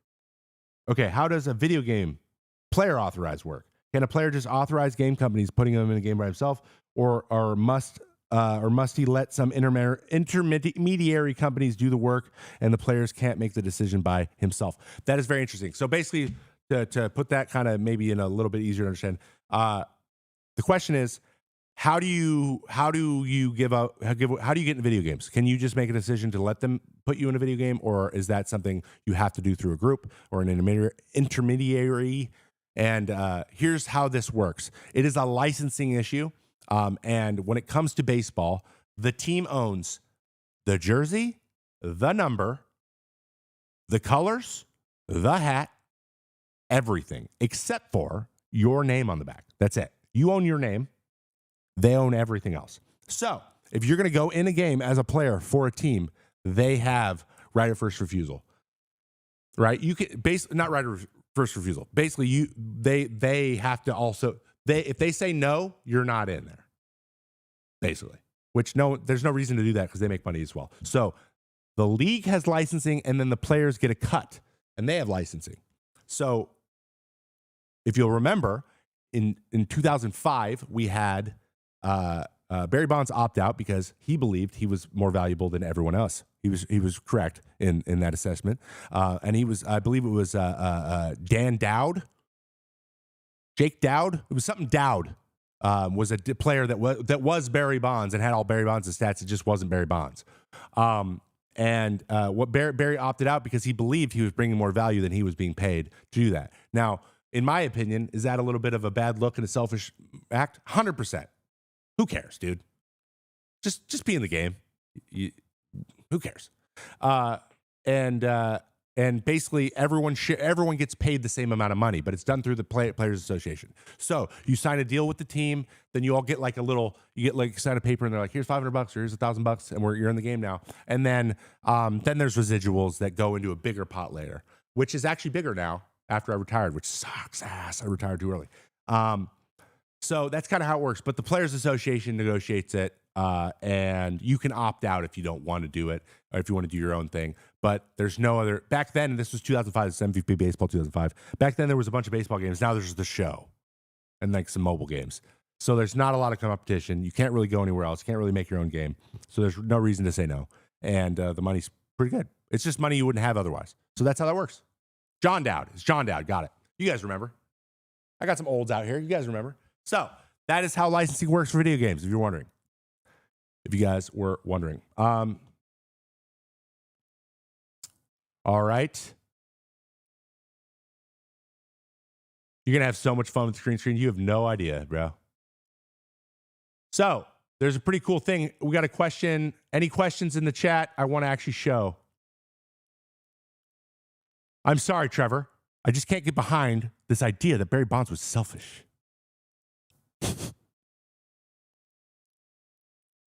Chris Webber, Blake Griffin, Andre Iguodala. Yeah, the basketball games too. And again, their licensing is different. Okay, remember, in general, basketball and football have worse licensing deals than MLB, generally. Now, I don't know what it has been as of late. I've been listening to a lot of NBA podcasts for some reason. I don't know why. I'm trying to learn about how they do it over there because I feel like I like that. I like the way they do their product and the way their players do shows like this. But they've been talking so much about the product on the like the ratings being down and blah blah blah blah blah blah blah. And I think JJ Redick called out the inside basketball guys, Shaq and Charles Barkley, which is a no-no because they come for you, bro. They come for you. So, but anyway, they're having issues. Everyone does. What's the next in vogue? So here's a cool thing. If you see on the screen, here's the question I'm answering right now. So we will be doing this moving forward. What's the next in vogue pitch? Like the sweeper in 23 and the splitter in 24. I think we're going to see more use of the sinker, and the splitter. I think we're going to see additional more people throwing the splitter. I think we're going to continue in the splitter, but I think the death ball is going to come back. I think the 12-6. I think the 12-6 breaking ball. So that could be so basically a death ball, which never really took off. Ross Stripling loved that term, but the death ball is just a 12-6 slider, and then there's the curveball 12-6. So I think that we're gonna focus more on depth because splitters have been good. So we're gonna go more north-south again and east-west. You're going to see a lot of sinkers with splitters. Basically, it's a sinker that's a harder version, and then a splitter that's a slower version of that same pitch. The splitter is going to become the changeup to the sinker. I think that's the thing we're going to see. But there's just not a lot of other stuff to do, and I think we're due for a cutter resurgence as well. But the kick change, the kick change. I think the kick change is going to sit in that same realm of splitter. That's what it moves like, or seam shifted changeup. So anyone who doesn't know what a kick change is, what's happened the last couple of years is people who cannot throw changeups, which that's a big problem. They're coming up to the minors, guys are being told to throw changeups. Like, I can't effing do it. I cannot throw a changeup. I can't do it. I can't. So I'll give you a little demonstration. So they've figured out different ways to do it. I don't have a baseball with me. I'm gotta bring one to the. Oops, that's wrong. Go back here. Oops, that's wrong. Sorry. Back here. Okay, I'm learning. Okay, so demonstration time. This is a changeup. This is just a circle changeup, normal straight change, or like here. You just grip around the ball, whatever. Kick or splitters. A lot of guys are starting to do this, and they're bringing these fingers together, get it slowed down. They're figuring out a way to orientate the laces so they can throw a changeup now. Seam shifting was turning the seams the other way so that you threw your normal crappy changeup and it moved way more.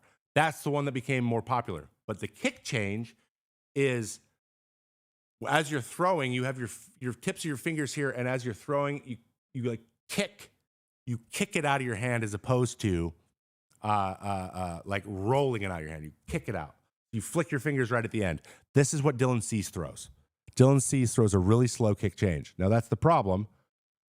They tend to be really slow, right?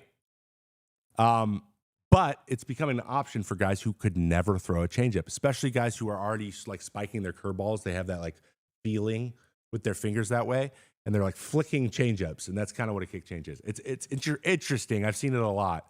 I probably would never be able to throw it, but I always had a good changeup, so suck it. You know what I mean? Trev explaining pitching reminds me of Phoebe doing guitar chords. That's rude.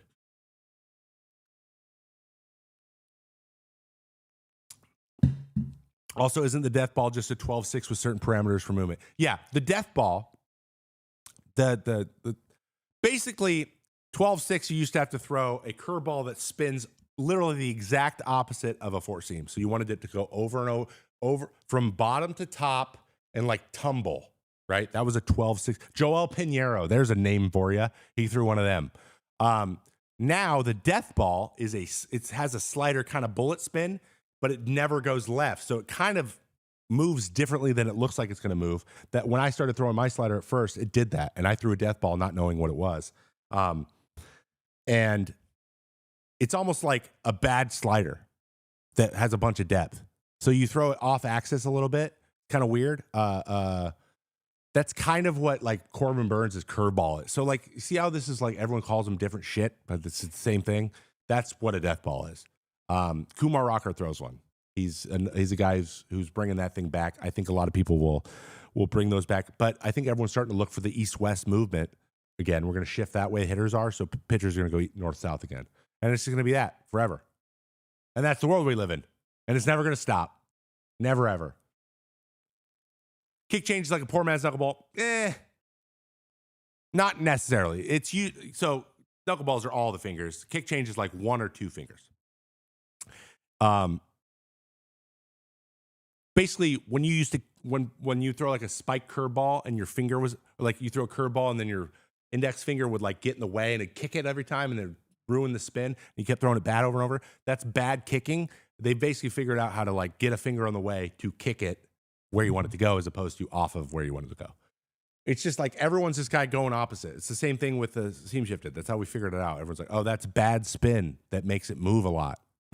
So let's throw a bad version of this pitch, which then makes it a good pitch. I know. It's all very confusing and very cool. It's the Brad Lynch slider. Yes, Branch. Let's go, Branch. I got the smartest audience ever. You guys are so freaking smart. What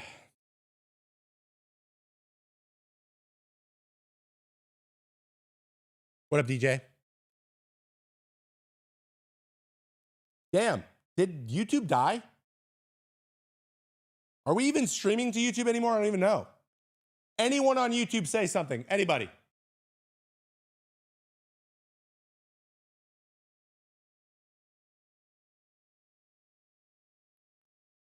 Hey, YouTube, wake up. Wake up.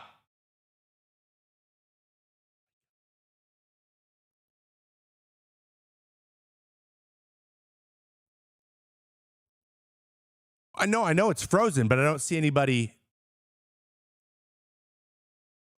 You're watching YouTube?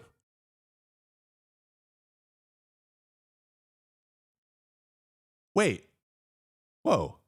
Wait. So some of you guys are YouTubers? Okay, so on my chat, all of you guys are from did it just combine them? What is happening?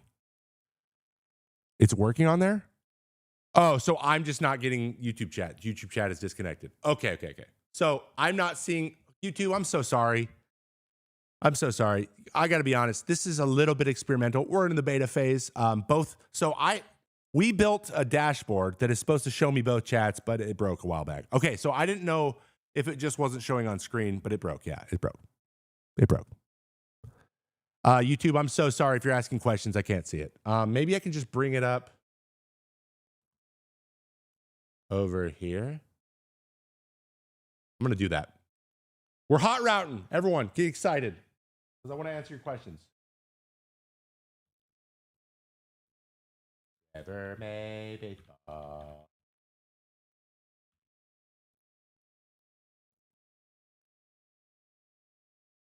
This site is being blocked. I don't care.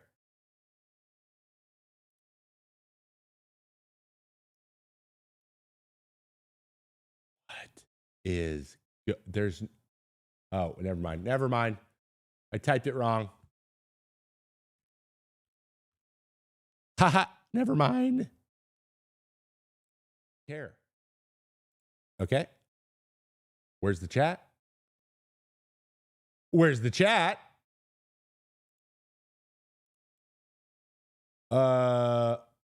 Wait, is chat broken?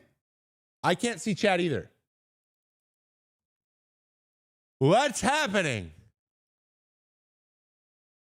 Oh, yeah, chat's definitely broken.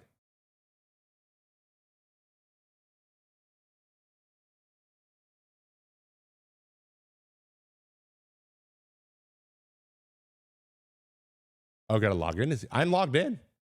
I am logged in. I'm logged in. I'm logged in as myself. Oh, there it is. Hey, there you go. I see you. Holy hell, chat. I'm so sorry. All right, guys. Hello, YouTube chat. I see you guys. You're so cute. You're all so cute. You guys look so good right now. I just need you to know that. By the way, anyone who asked a question in chat and YouTube, ask it again, please. Thank you. I can see it. I can see it. I'm so sorry. I have a very comprehensive list of everything that didn't work today. It's working now. All right. It is working now. We've been here. Hello, Nugmaster. I see you. What percentage of owners do you feel could not care less how their teams do as long as the cash keeps coming in? That's a good question, CNA. I think there's about 5. Let me try to count them out. John Fisher, 100%. I'm leaning towards the Orioles guy. I mean, there's some guy. Okay, I think that most of the time it is like there are owners that aren't like they don't own the whole team. They own like 30%. They're the operating partner, so they can't make full. They can't just be like, we're signing these guys. It's not their only decision to make. Like it's their group's decision. For example, I'm pretty sure the Miami Marlins are owned by like, I don't know, half the city of Miami.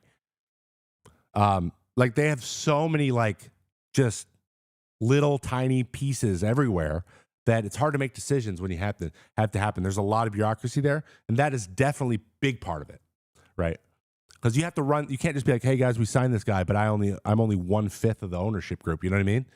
Even though they're the one that are on camera all the time and they're the ones that are there every day, they still have to get money from other owners because one owner doesn't have enough money.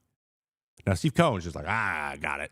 It's me. Bah. But everyone else, it's tough. So I think there's some of that, but there's a couple who are just like Bob Nutting. He's uninterested in sports. Like it's at this point you can't make a case that he cares. You can't. It's embarrassing. It's an embarrassment. Do you have any Hall of Fame hot takes? I actually don't, because I think that the guys who are at the top of that list all deserve to be in. I think Ichiro is going to be unanimous. Maybe that's a hot take. I think he's going to be another unanimous. I think he should be. CC's in 100%. 2 Cy Youngs, and he's a Yankee. He's in. I am at this point. We either need to let all the steroid people in or not. I think Alex Rodriguez is one of the greatest hitters of all time. I don't think he belongs to be in the Hall of Fame because I think that he cheated for a very long time. That's what I think. What's that based off? The documentaries I've seen and just anecdotal evidence. But it's at the end of the day, it's a club. You're part of a club. Like people who say, hey, it's too crowded. Too crowded how? Everyone's not there at the same time. Is the building big enough? What are you talking about? You can put infinite number of people in here. And what, to diminish how it feels? I don't understand. Reinsdorf for sure. I think, by the way, we're talking again about owners. I think Jerry Reinsdorf loves baseball. I just think that he loves his role more. I think that he wants to be the one that does it. But I do really believe he loves baseball. He does like it. He likes the game. But he's just, the ego won't allow him to relinquish control, which is the problem there.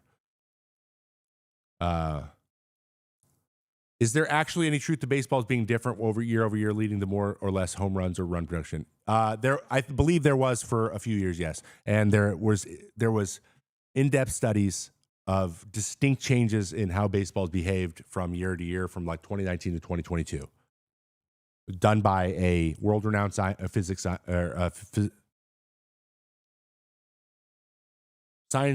of physics.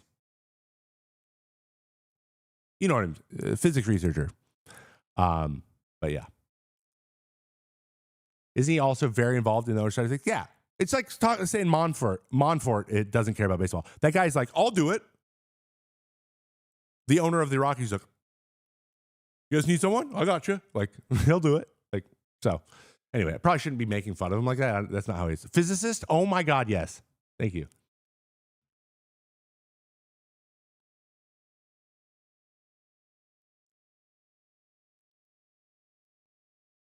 So, thought after Mariano we'd see more 100% votes, but these writers feel too important. Yeah, flying. It's one of those things like everyone wants to be different, right? We have a couple guys who are like, I'm voting for all the Royd guys because that's just they're taking a stance, right? It is what it is. But I just think I think he's got a good chance, just because it's hard to say that he wasn't. I mean, when the guy breaks in at 27, then hits. Gets 3,100 hits. Imagine if he got in when he's 20, he would have probably broke Pete Rose's record. Probably. But yeah, Monfort, he cares about baseball, but it's a mom pop shop over there. The Rockies are like, we signed Chris Bryant. We'll sign another guy in 5 years, and it can work out or not. We don't care. We're happy. We're happy where we are and what we're doing. All right. Great questions, y'all. You guys are doing great. I hope you have enjoyed the new show. The Daily Bluntathon says on YouTube, MLB playoffs are way bloated. I think you should really start a championship series. Honestly, no one even cares about the NLDS and ALDS, except for last year. The NLDS between the Dodgers and the Padres was one of the highest viewed series ever for baseball. So,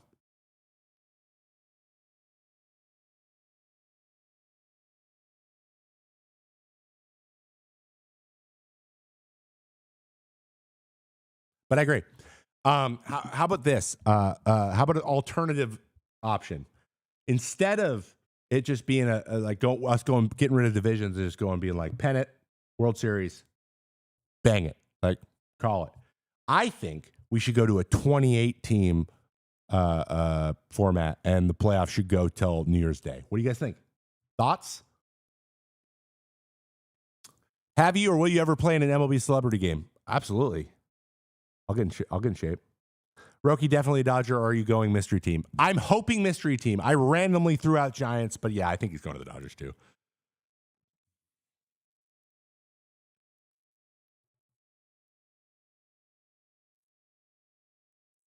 Yeah.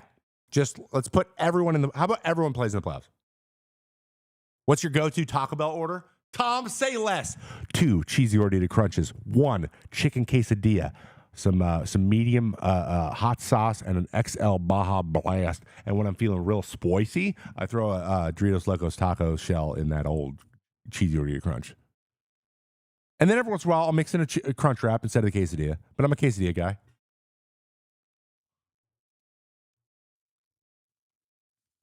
Do you think Billy Wagner should be in the Hall of Fame? Yes.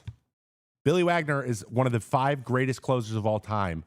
How the hell do we not have 5 closers in the? How many closers are in the Hall? There's literally only like 5.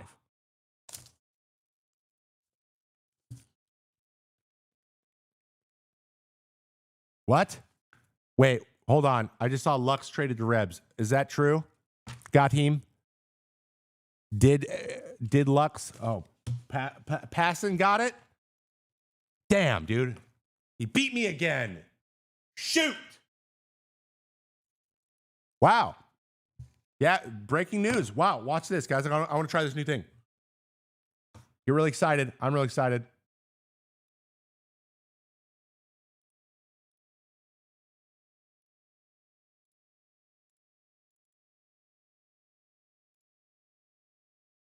So we do this. Breaking news. Gavin Lux to Reds. Hey, look at that. You guys see it? Breaking news. Look at it. Look at it. Hey, that's cool. Gavin Lux to the Reds. Passon has it. Let's see if I can get some info here. The M's are getting anyone, huh? Lamau. Nope, they're not. Who's my favorite signing of the offseason so far? It's the same list as the best signings. Yeah, those top five. I like the Morton signing. I know that's a little bit of bias, recency bias. I love the Snell signing for both of them. But again, Dodgers, it's hard to be like, eh. I like Goldschmidt to the Yankees. I just think these are kind of going to be underrated. But I think a lot of the underrated ones, I like Sean Manaea back to the Mets. I think that's great. I think that a bunch of the sneaky ones are going to be relievers. I think there's so much reliever depth right now. There's so many relievers available. And I think that they're going to kind of just spread out over the month. And a lot of those, just for me, because I look for like, that's hidden value. Like there's some, if you have a weak bullpen, it does not matter. Like you can't have so getting guys who have had experience with a lot of success and a lot of experienced guys in a bullpen is big. I think the Braves need some guys. I think the Red Sox need some guys. Kenley Jensen's out there still, right? I think Kenley Jensen's going to go somewhere and help a team out. Chris Rose actually said this on his pod recently. He said, "What if Kenley goes to a team that isn't going to compete this year and then is traded at the deadline to a competitor, so he can get the save because he needs 31 saves to get fifth all time." So, say he goes to like the Angels, or not compete, but like probably not compete. Say he goes to the Angels, or he goes, or he goes to the Pirates, or he goes to what's another team that I can't think of any? Goes Cardinals. What Helsley goes, things like that. I think there's gonna be a lot of that. The Reds traded Jonathan India, just traded for pretty much the same player.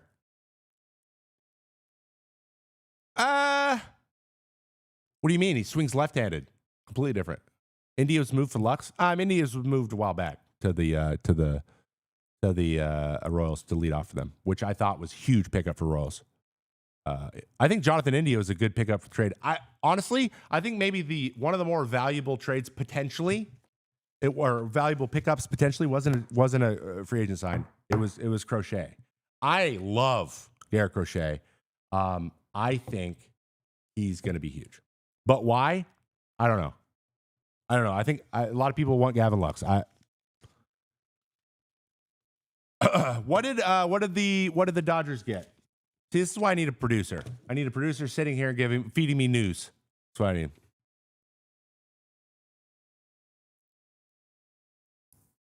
Check win-loss in games they start. That's a really interesting take.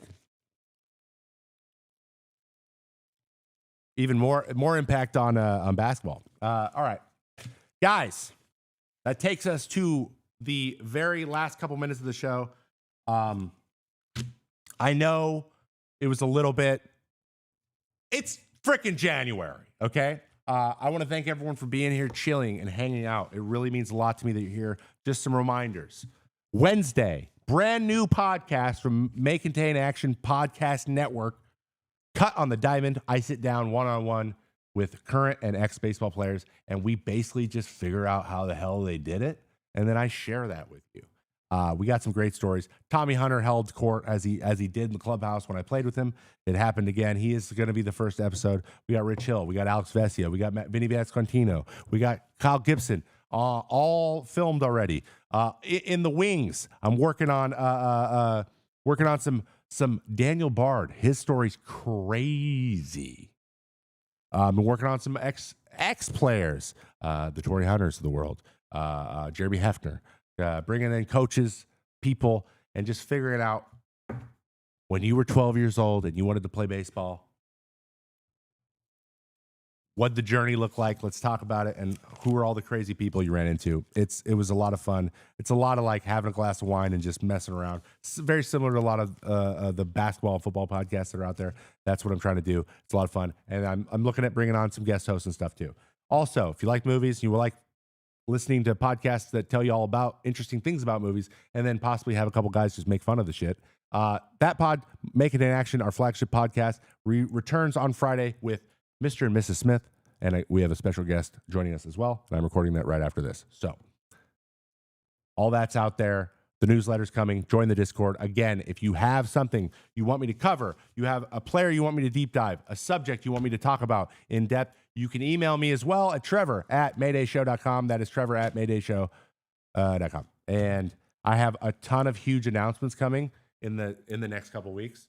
So this show will be here. I'll be here every Monday, 1 o'clock to 3 o'clock Pacific time, every Monday, with the potential of it being more days than that at some point. And also, sub to the YouTube channel. I have a bunch of other videos happening as well, and pods coming out of my ears. There's podcasts freaking everywhere. Just sub to all the stuff, and it'll fill up for you. All right. All right. Love you guys. I will fix all the stuff that we realized was broken. I will get graphics to sit up here so it's not just darkness. and we will have another blasty blast next week on the show. I hope you all have just the best rest of your week. And if you need me, as always, go check out the Discord, please and thank you. And I will really quickly. I'm killing time right now because I'm trying to get the music up. Oh my God, this is so annoying. You know what? How is this taking this long? I give up. All right. There's nothing to play. No, there is something to play. 1 sec. Smooth as hell, guys. Like usual. Smooth as hell.